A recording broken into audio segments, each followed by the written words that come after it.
Hormuz तेल गलियारे को बंद करके ईरान ने अब सीधे ट्रंप को बैकफुट पर जाने पर मजबूर कर दिया है और ट्रंप ने फॉक्स बिजनेस को दिए इंटरव्यू में ईरान पर लगे तेल प्रतिबंध भी हटाने के सिग्नल दे दिए हैं। इस बीच फ्रांस के राष्ट्रपति इमैनुअल मैक्रों ने ट्रंप से कुछ दिनों के लिए इस युद्ध को रोकने की भी अपील की है, लेकिन मुस्तफा खामनेई ने ऐलान कर दिया है कि युद्ध तो अब अमेरिका के सरेंडर के बाद ही खत्म होगा।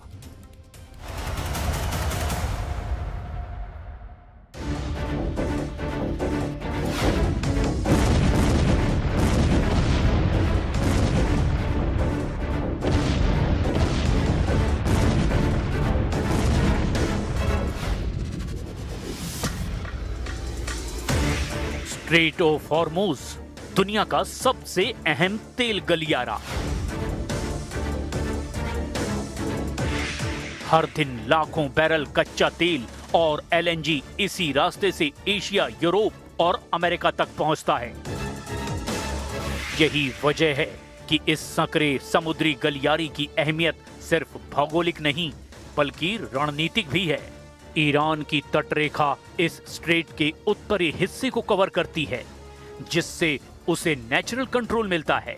जैसे ही अमेरिका इजराइल ने हमले तेज किए, ईरान ने इसी भौगोलिक ताकत को अपने पक्ष में मोड़ लिया। यानी जहां उसकी सैन्य ताकत कमजोर पड़ रही है, वहीं उसकी लोकेशन सबसे बड़ा हथियार बन गई है। ईरान ने स्ट्रेट ऑफ हॉर्मुज को सिर्फ ब्लॉक नहीं किया, बल्कि उसे डेंजर जोन बना दिया। समुद्र में माइंस बिछाए गए, एंटी शिप मिसाइलें तैनात की गई, ड्रोन बोट्स और स्पीड बोट्स के जरिए लगातार खतरा बनाया गया।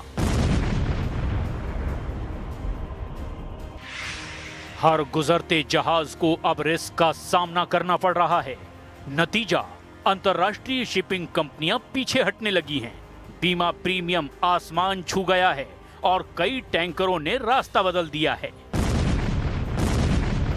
यानी बिना पूरी तरह बंद किए ही ईरान ने इस रास्ते को इतना खतरनाक बना दिया है कि दुनिया की सप्लाई चेन खुद ब खुद टूट गई है।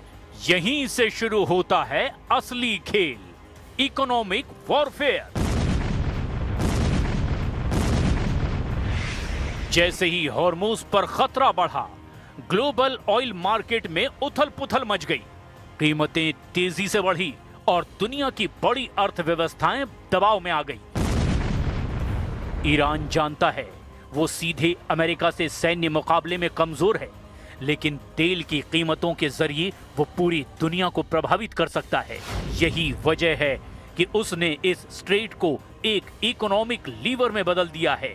अब हर दिन की देरी, हर टैंकर की रुकावट सीधे ग्लोबल इकोनॉमी को झटका दे रही है। अमेरिका ने जवाब में नौसेना तैनात कर दी है, माइंस हटाने की कोशिश की और एयर स्ट्राइक भी तेज कर दी है। लेकिन हॉर्मुज का भूगोल ईरान के पक्ष में है। संकरी जलधारा, पास के ईरानी तट और छिपे हुए लॉन्च पॉइंट, ये सब मिलकर ईरान को गेट कीपर बना देते हैं। कई देशों को अब अपने जहाज निकालने के लिए ईरान से अप्रत्यक्ष अनुमति लेनी पड़ रही है। यही वो स्थिति है जहां एक क्षेत्रीय ताकत सुपर पावर को चुनौती दे रही है। सीधे युद्ध में नहीं बल्कि कंट्रोल के खेल में। स्ट्रेट ऑफ हॉर्मुज अब ईरान का लास्ट कार्ड नहीं बल्कि स्मार्टेस्ट कार्ड बन चुका है। बिना न्यूक्लियर हथियार इस्तेमाल किए उसने दुनिया की सबसे बड़ी कमजोर नस पकड़ ली है, ऊर्जा सप्लाई। अगर ये संकट लंबा चलता है तो इसका असर हर देश, हर बाजार और हर आम आदमी तक पहुंचेगा।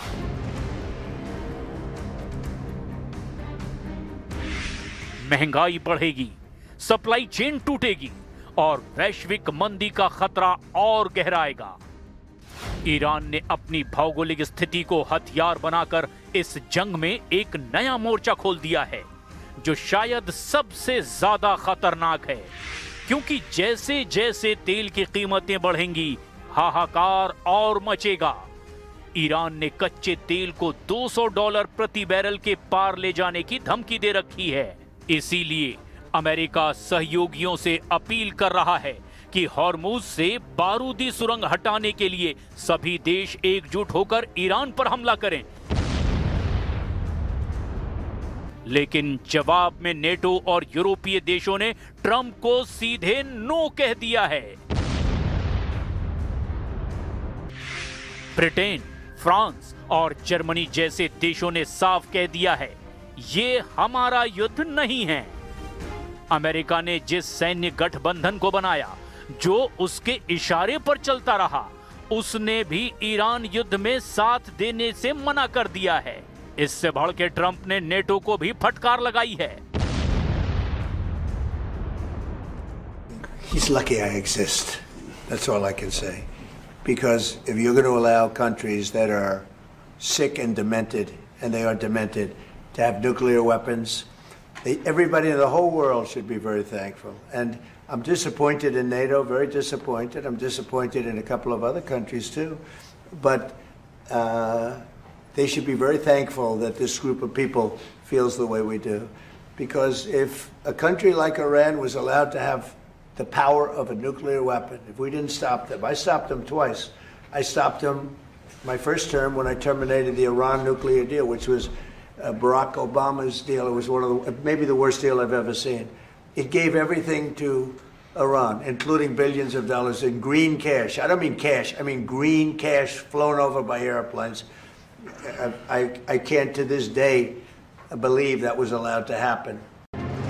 नेटो एक डिफेंसिव अलायंस है और उसका आर्टिकल 5 सिर्फ तब लागू होता है जब किसी सदस्य पर सीधा हमला हो। ईरान युद्ध को यूरोप तक ऑफेंसिव ऑपरेशन मान रहा है, जिसमें उन्हें पहले शामिल नहीं किया गया। यानी